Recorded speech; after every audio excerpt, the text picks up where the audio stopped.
جليل القدر شيع الذكر مطاع الأمر جلي البرهان فقيم الاسم غزير العلم وسيع الحلم كثير الغفران جميل الثناء جزيل العطاء مجيب الدعاء عميم الإحسان سريع الحساب شديد العقاب أليم العذاب عزيز السلطان ونشهد أن لا إله إلا الله وحده لا شريك له في الخلق والأمر ونشهد أن سيدنا ومولانا محمدا عبده ورسوله المبعوث إلى الأسود والأحمر المنعوت بشرح الصدر ورفع الذكر صاحب الجبين الأزهر والوجه الأنور وصلى الله عليه وعلى آله وأصحابه الذين هم خلاصة العرب العرباء وخير الخلائق بعد الأنبياء أما بعد فيا أيها الناس وحدوا الله فإن التوحيد رأس الطاعات واتقوا الله فإن التقوى ملاك الحسنات وعليكم بالسنة فإن السنة تهدي إلى الإطاعة ومن أطاع الله ورسوله فقد رشد واهتدى وإياكم والبدعة فإن البدعة تهدي إلى المعصية ومن يعص الله ورسوله فقد ضل وغوى وعليكم بالصدق فإن الصدق ينجي والكذب يهلك وعليكم بالإحسان فإن الله يحب المحسنين ولا تقنطوا من رحمة الله فإنه أرحم الراحمين ولا تحبوا الدنيا فتكونوا من الخاسرين ألا وإن نفسا لن تموت حتى تستكمل رزقها فاتقوا الله وأجملوا في الطلب وتوكلوا عليه فإن الله يحب المتوكلين وادعوه فإن ربكم مجيب الداعين واستغفروه يمددكم بأموال وبنين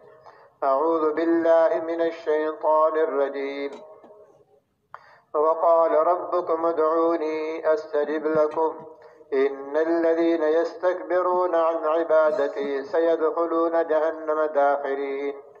بارك الله لنا ولكم في القرآن العظيم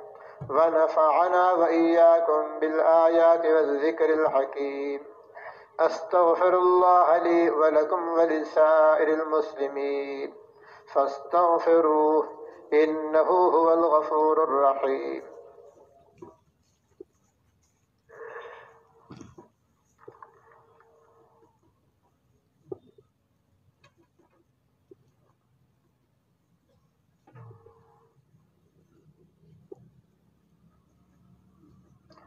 الحمد لله نحمده ونستعينه ونستغفره ونؤمن به ونتوكل عليه ونعوذ بالله من شرور أنفسنا ومن سيئات أعمالنا من يهده الله فلا مضل له ومن يضلله فلا هادي له ونشهد أن لا إله إلا الله وحده لا شريك له ونشهد أن سيدنا ومولانا محمدا عبده ورسوله أرسله بالحق بشيرا ونذيرا بين يدي الساعة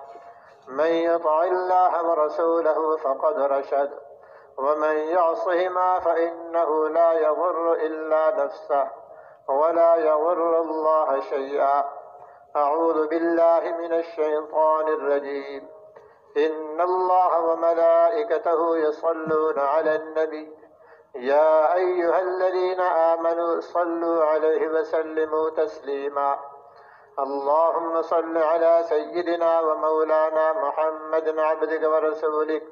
وصل على المؤمنين والمؤمنات والمسلمين والمسلمات